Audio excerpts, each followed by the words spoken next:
Φίλες και φίλοι, γεια σας, καλώς ήλθατε στο κανάλι μας.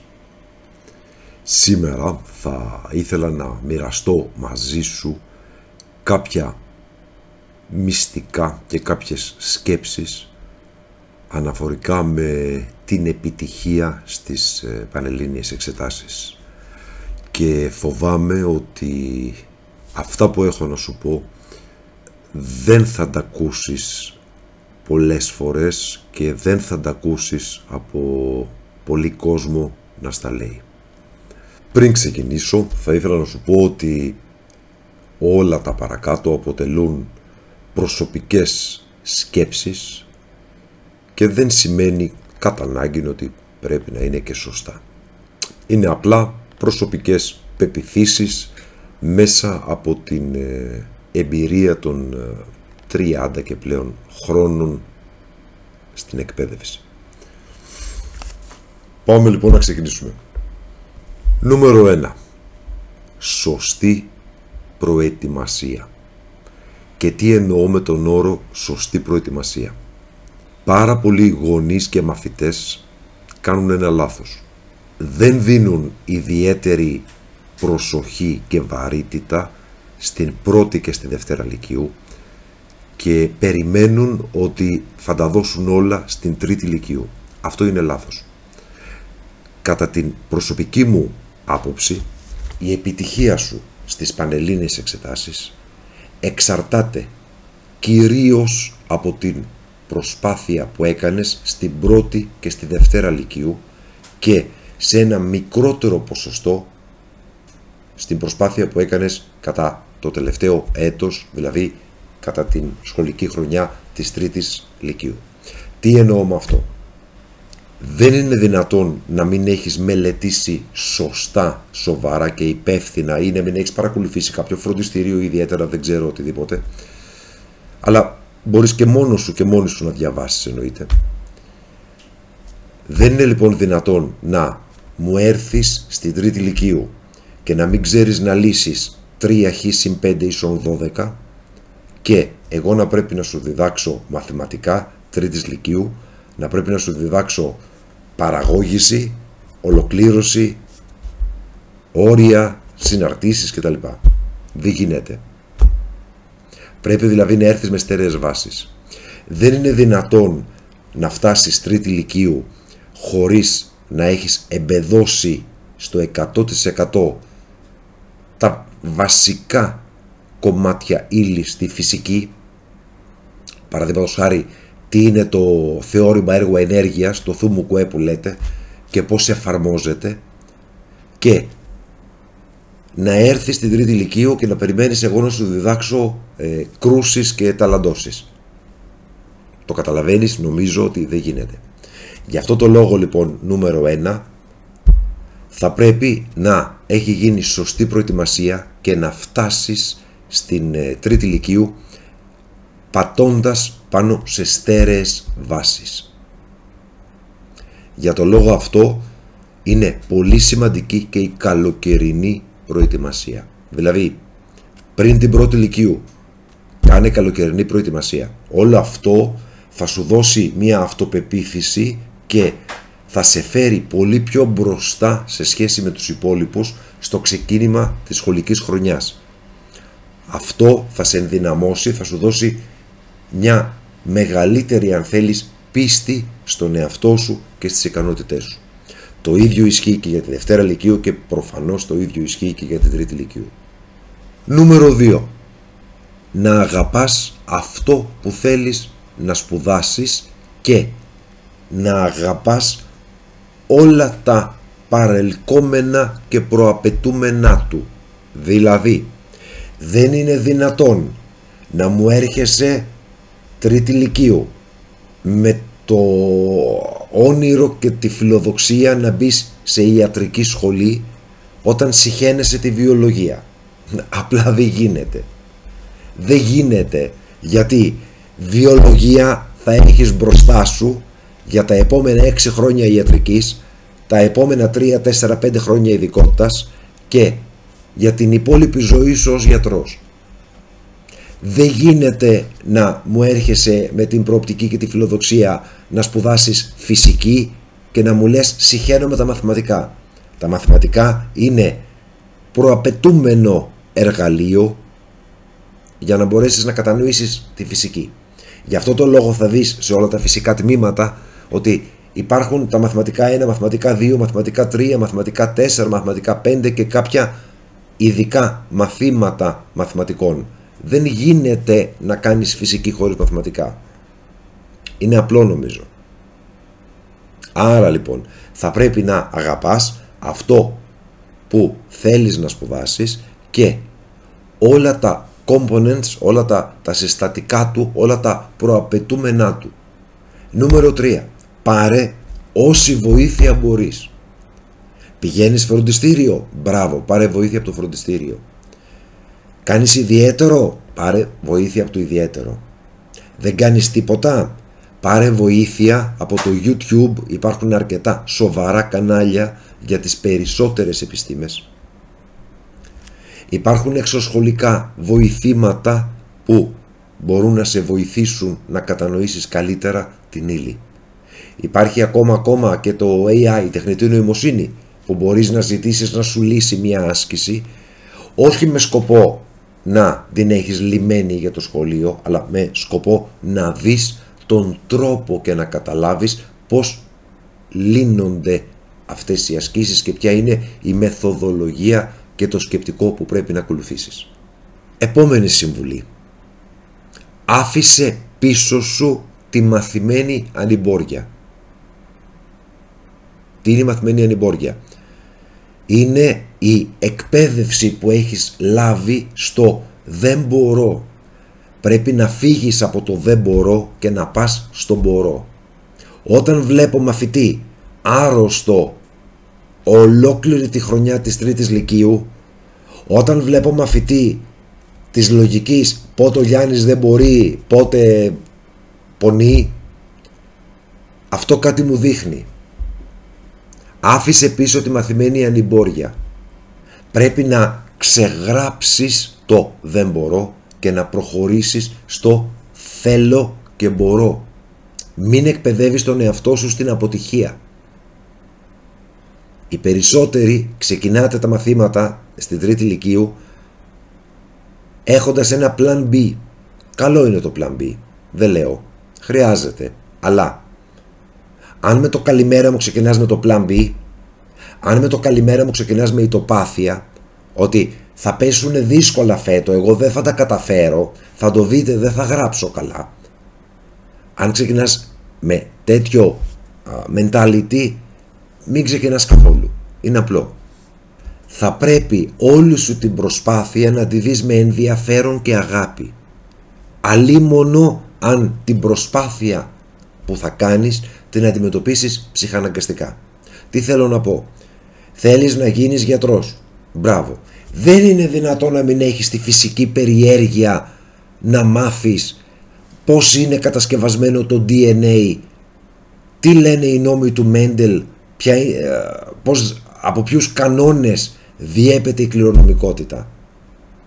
Θέλεις να κάνεις χημεία, φυσική, μαθηματικά, να μπεις πολυτεχνείο ή οτιδήποτε άλλο. Οκ. Δεν είναι δυνατόν να μην έχεις τη φυσική περιέργεια να καταλάβεις γιατί ένα αυτοκίνητο πάνω στη στροφή μπορεί να μην αναπτύξει τη σωστή κεντρομόλο και να εκτραπεί της πορείας του. Δεν είναι δυνατόν όλα αυτά να τα βλέπεις απλά ως κάτεργο, ότι πρέπει να μάθω την κεντρομόλο, πρέπει να μάθω τους νόμους του Μέντελ, πρέπει να μάθω το θεώρημα του Μπολζάνο. Όχι. Όλα αυτά πρέπει να τα αγαπάς, πρέπει να τα διασκεδάζεις, πρέπει να τα απολαμβάνεις. Μόνο αν δεις το ταξίδι σου με μια τέτοια οπτική θα μπορέσεις να τα καταφέρεις. Αν το δεις ως κάτι το ψυχαναγκαστικό, πολύ φοβάμαι ότι δεν θα πας πολύ μακριά. Το επόμενο που πρέπει να σου πω είναι σωστή οργάνωση της μελέτης. Τι εννοώ με αυτό? Πρώτα απ' όλα, σε ό,τι αφορά τον χρόνο της μελέτης σου, πρέπει να γνωρίζεις ότι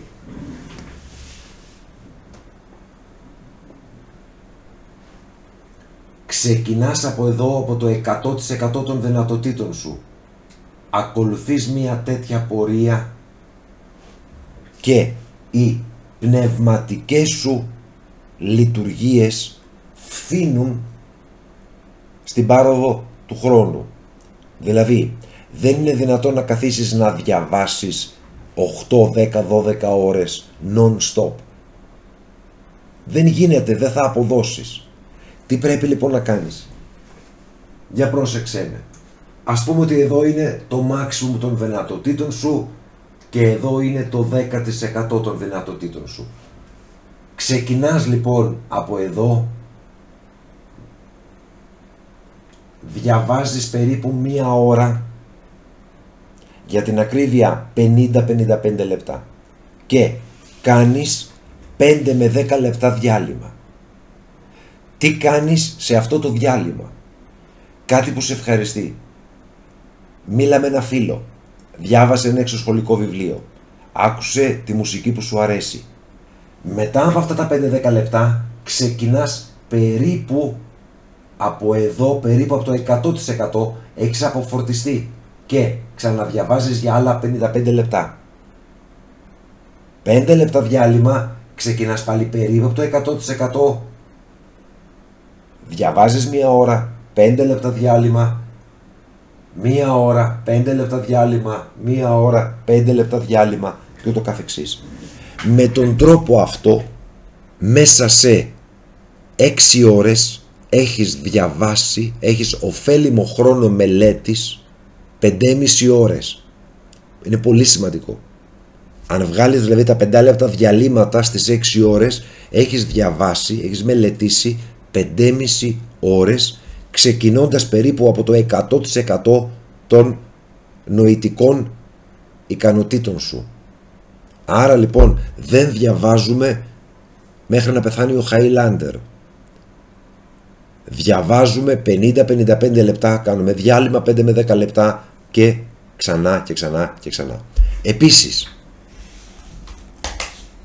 χρειάζεται οργάνωση η μελέτη σου. Δηλαδή θα πρέπει να ξέρεις ότι καθημερινά θα πρέπει να μελετάς, όταν είσαι στην 3η Λυκείου, 2 κύρια μαθήματα.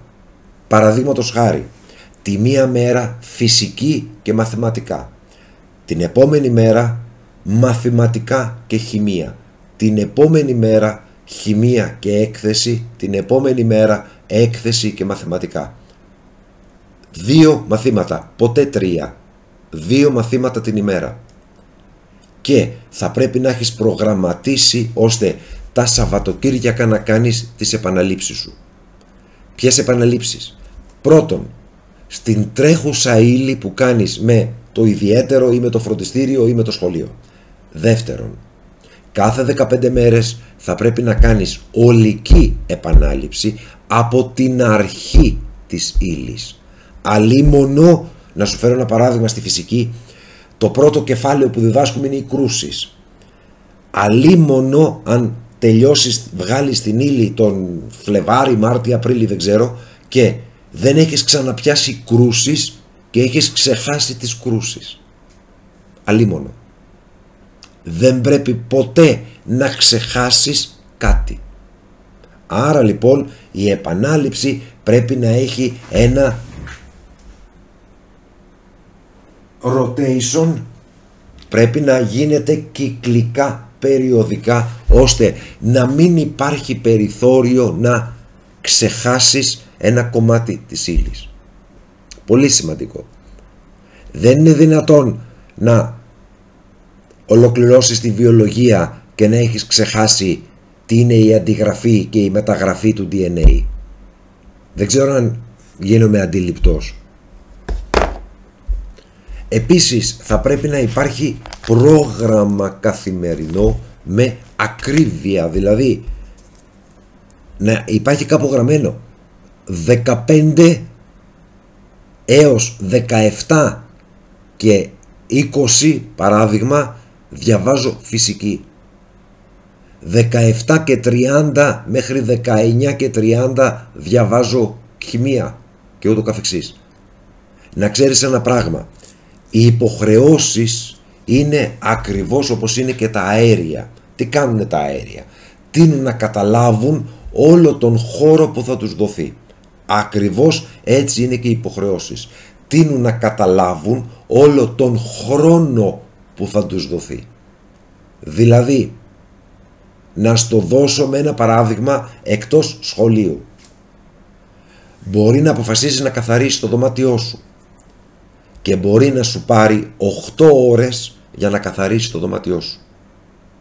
Αν όμως ξεκινήσεις με την λογική και την απόφαση ότι έχω 45 λεπτά να καθαρίσω το δωμάτιό μου, τότε μέσα σε 45 λεπτά θα έχεις κάνει ακριβώς την ίδια δουλειά που θα έκανες στις 6 ώρες.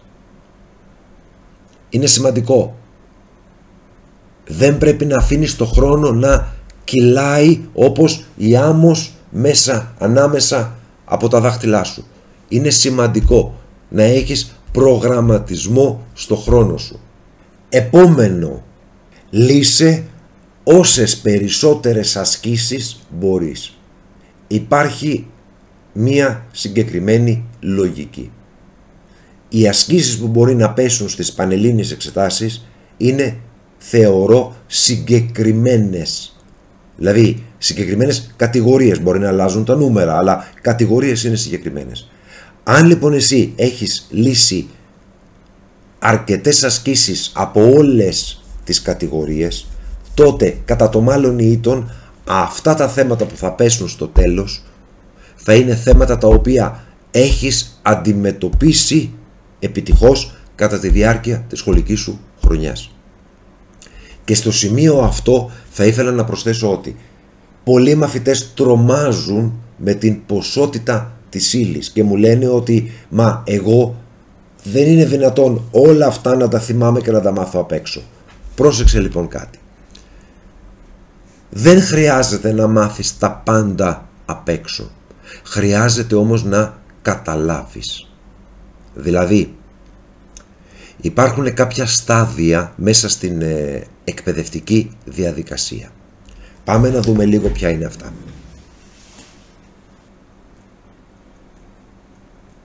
Το πρώτο στάδιο ονομάζεται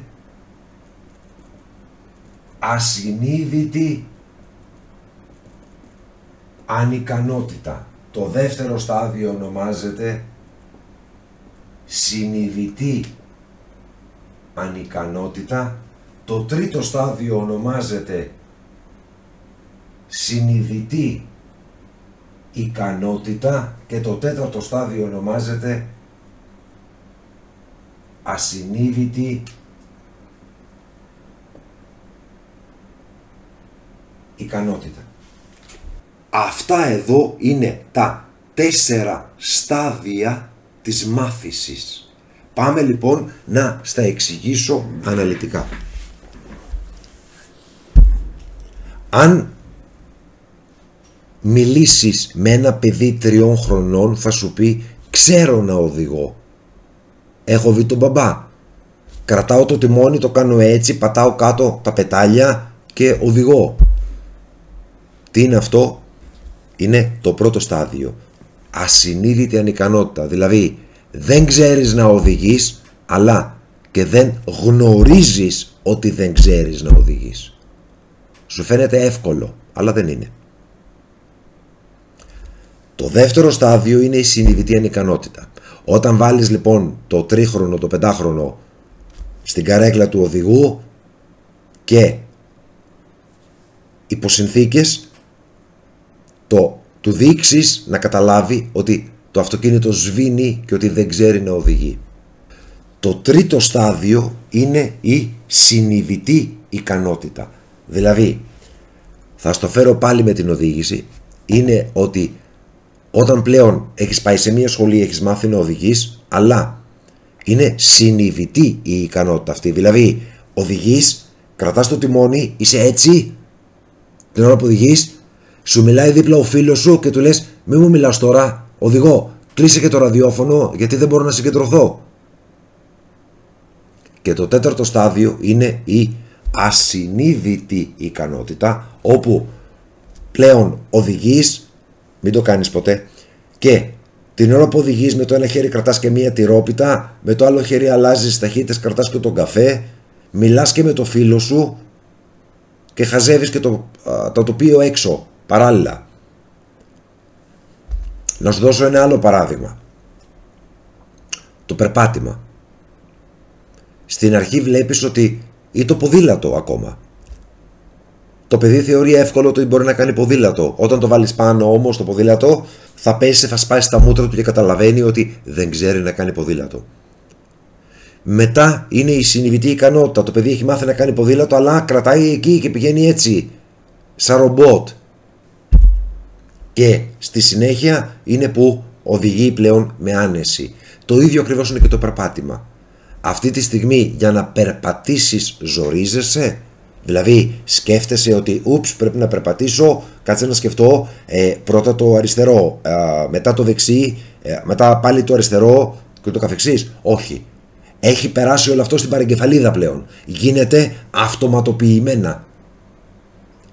Ακριβώς αυτό επιτυγχάνεις λύνοντας πολλές ασκήσεις. Εκπαιδεύεις το μυαλό σου και το εκπαιδεύεις πλέον και το περνάς στην ασυνείδητη ικανότητα ότι απλά βλέπεις την άσκηση και καταλαβαίνεις την αρχιτεκτονική της και πώς πρέπει να λυθεί. Πώς γίνεται αυτό είπαμε? Με το να έχεις λύσει πάρα πολλές ασκήσεις. Επόμενη συμβουλή. Κράτησε πολύ σωστές και σοβαρές σημειώσεις. Κράτησε οργανωμένες σημειώσεις.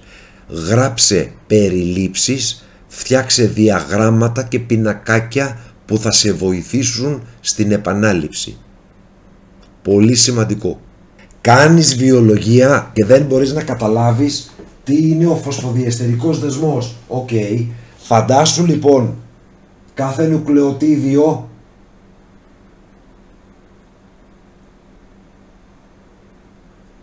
σαν ένα κομμάτι πάζλ. Σχεδίασέ το με ωραία χρώματα. Το βλέπεις? Εδώ λοιπόν θα καταλάβεις ότι το κάθε κομμάτι αυτό εδώ θα μπει εδώ μέσα και εδώ θα αναπτυχθεί ένας φωσφοδιεστερικός δεσμός. Και ότι όταν τελικά θα έχεις την πολυνουκλεοτιδική αλυσίδα θα έχεις ένα ελεύθερο άκρο εδώ μπροστά φωσφορική ομάδα και θα έχεις και ένα ελεύθερο υδροξύλιο στο τελευταίο νουκλεοτίδιο. Ζωγράφισέ το για να το καταλάβεις. Κάνε αυτό το παιχνίδι, δες το σαν κομμάτια puzzle για παράδειγμα. Μην προσπαθείς απλά διαβάζοντάς το ξανά και ξανά και ξανά. Αν ήταν να το καταλάβεις, θα το καταλάβαινες με την πρώτη ανάγνωση. Αν δεν το καταλαβαίνεις με την πρώτη και με τη δεύτερη ανάγνωση, πρέπει να το μεταφράσεις σε εικόνα που μπορείς πιο εύκολα να αντιληφθείς. Επόμενο, θα πρέπει να τρως πάρα πολύ καλά, να κοιμάσαι πάρα πολύ καλά, να ξεκουράζεσαι. Πολύ σημαντικό. Θέλεις να πηγαίνεις σε ένα γυμναστήριο, θέλεις να πηγαίνεις σε ένα κολυμβητήριο, θέλεις να βγαίνεις καθημερινά για περπάτημα, κάντο.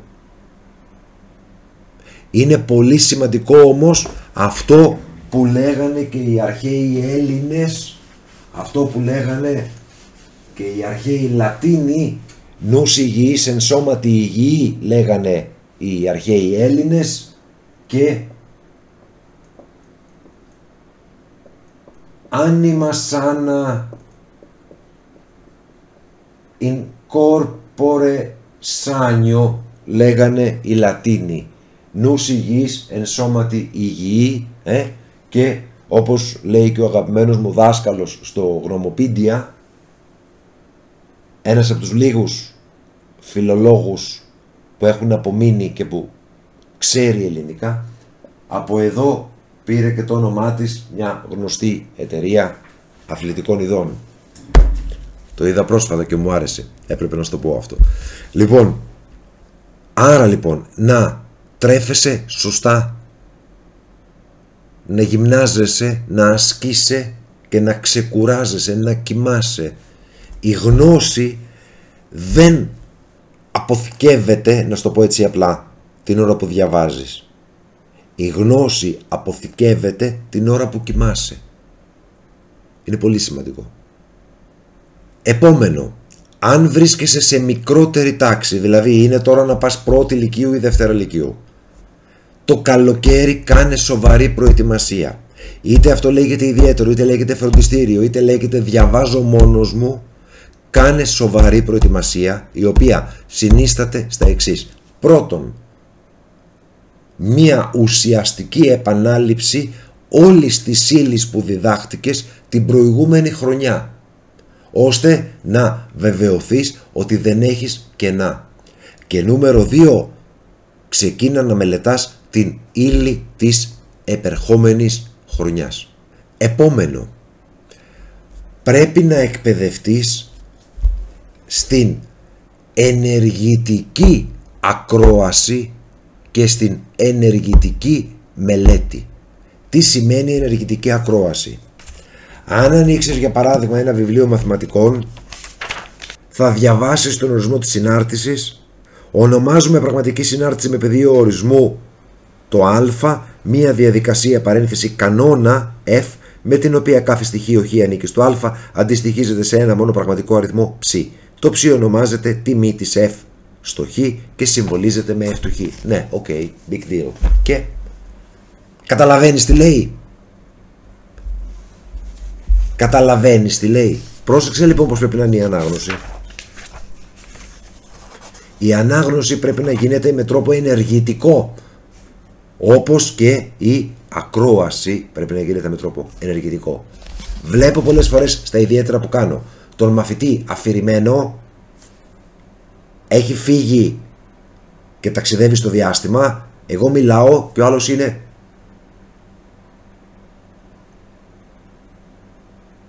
και κουνάει το κεφάλι και εγώ τον βλέπω, έχει φύγει. Αντί να με σταματήσει και να μου πει τι μου λες τώρα, δεν το καταλαβαίνω. Για πρόσεξε λοιπόν,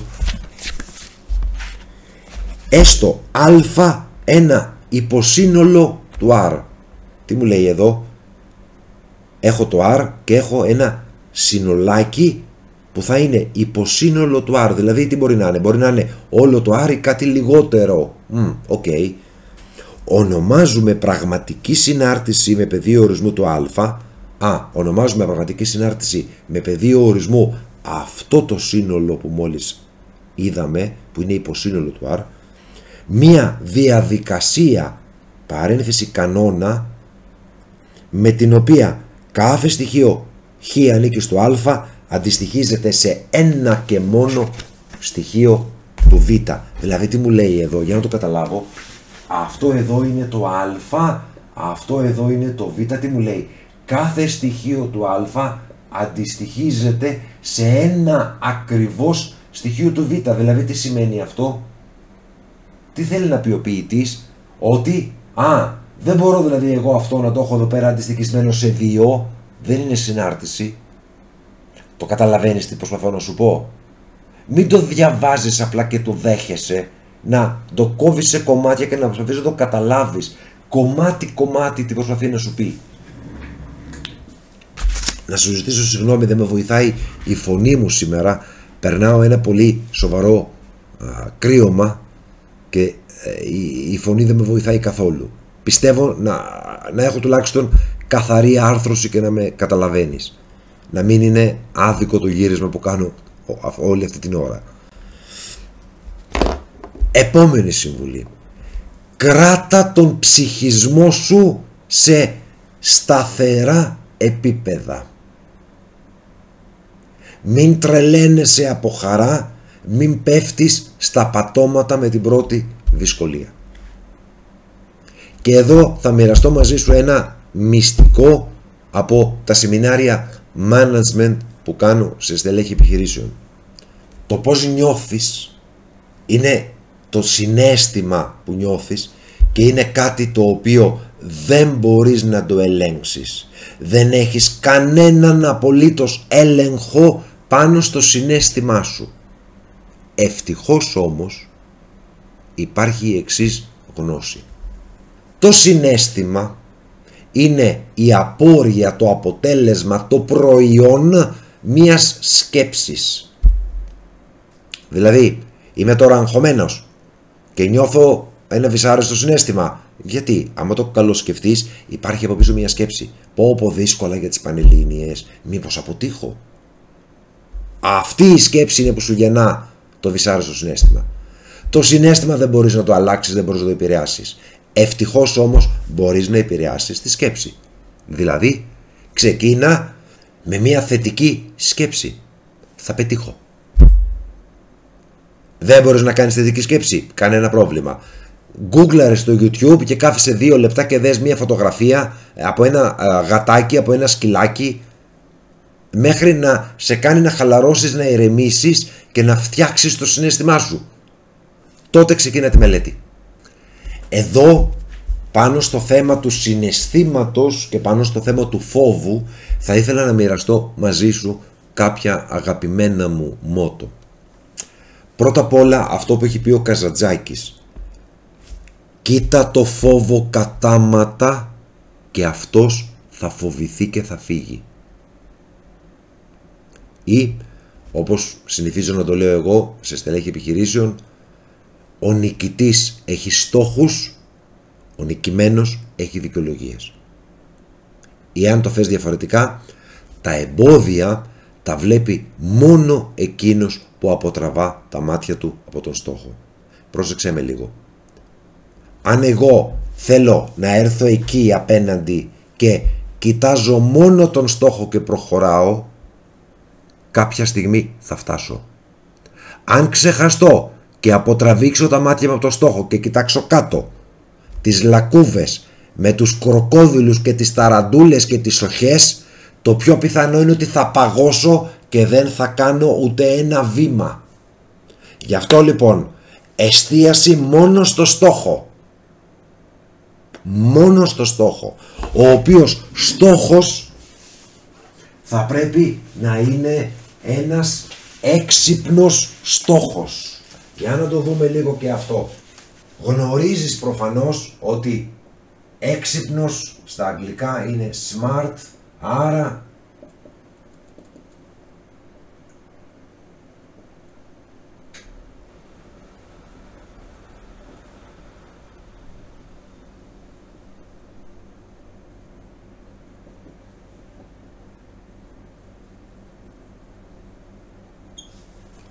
ο στόχος πρέπει να είναι smart, έξυπνος, δηλαδή specific, συγκεκριμένος. Τι σημαίνει αυτό? Δεν υπάρχει θα διαβάσω. Τι θα διαβάσεις? Τι θα διαβάσεις? Διάβασε το κατά Ματθαίον Ευαγγέλιο. Σήμερα θα διαβάσω από τη σελίδα 1 μέχρι τη σελίδα 20. Σήμερα θα διαβάσω την ελαστική κρούση. Σήμερα θα διαβάσω μόνο την αντιγραφή και τη μεταγραφή του DNA. Σήμερα θα διαβάσω την ιοντική ισορροπία. Συγκεκριμένο. Measurable, πρέπει να είναι μετρήσιμο. Πρέπει να είναι achievable, επιτεύξιμο. Δηλαδή, ναι, μπορείς να βάλεις στόχο ότι εγώ σήμερα θα βγάλω την ύλη. Μπορείς. Είναι επιτεύξιμο? Δεν είναι. Πρέπει να είναι realistic λοιπόν, ρεαλιστικό επίσης, και πρέπει να είναι και time bounded, δηλαδή χρονικά καθορισμένο. Αυτό κράτησέ το και σαν συμβουλή γενικότερα στη ζωή σου. Ακούω ανθρώπους που μου λένε θέλω να βγάλω λεφτά και τους λέω θα πεθάνεις στην ψάθα. Γιατί το θέλω να βγάλω λεφτά είναι όνειρο, δεν είναι στόχος. Στόχος είναι θέλω να αποταμιεύσω 1.000 ευρώ, 5.000 ευρώ, που είναι μετρήσιμο και επιτεύξιμο.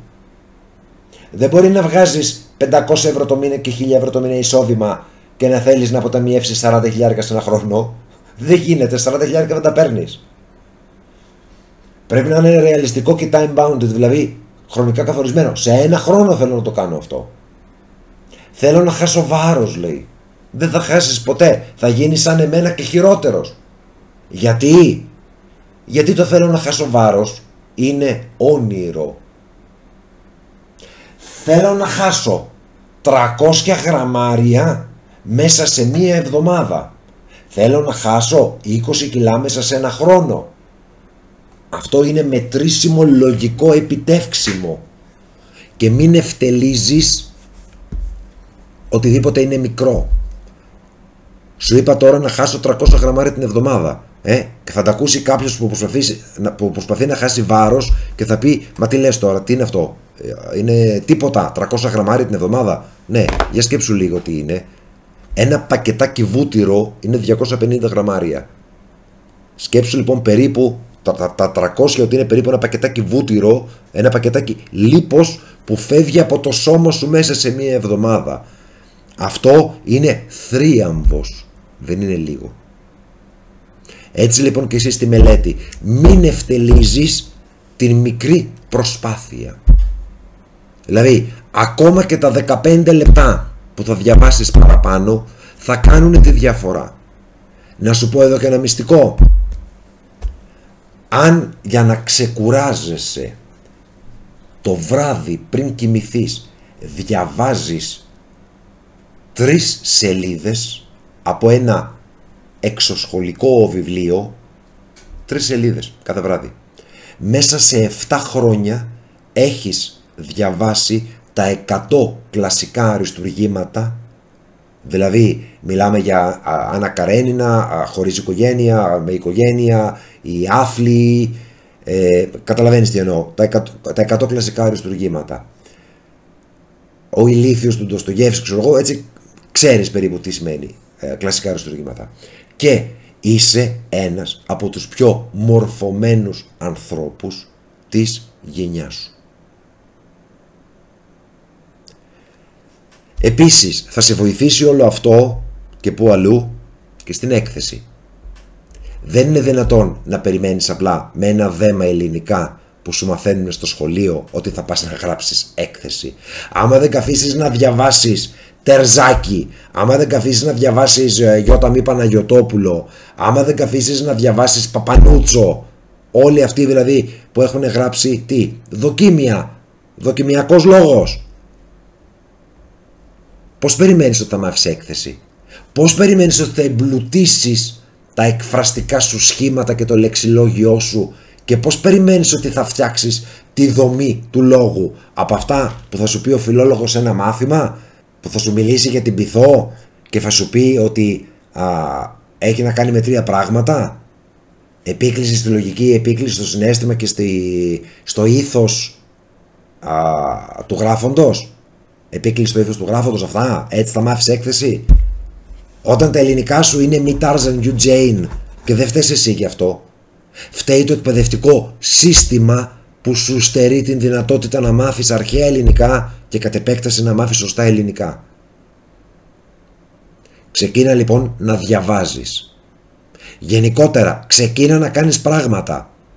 Κάθε πρωί στην Αφρική ξυπνάει μια γαζέλα και ξέρει ότι πρέπει να τρέξει γρηγορότερα από το γρηγορότερο λιοντάρι αν θέλει να παραμείνει ζωντανή. Κάθε πρωί στην Αφρική ξυπνάει ένα λιοντάρι και ξέρει ότι πρέπει να τρέξει γρηγορότερα από τη γρηγορότερη γαζέλα αν δεν θέλει να πεθάνει από την πείνα. Άρα, είτε νιώθεις γαζέλα, είτε νιώθεις λιοντάρι, το καλό που σου θέλω ξεκίνα να τρέχεις. Απλό. Να θυμάσαι επίσης ότι οι πανελλήνιες εξετάσεις είναι μία τυποποιημένη διαδικασία επιλογής.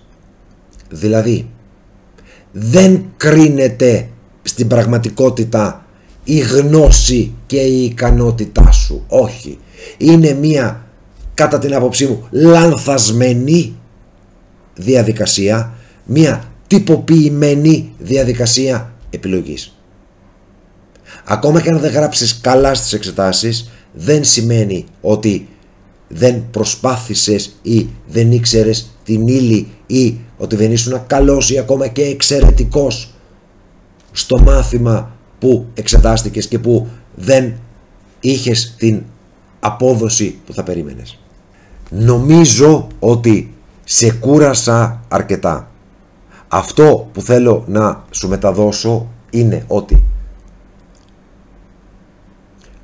πρέπει να έχεις στο μυαλό σου να σπουδάσεις κάτι που αγαπάς.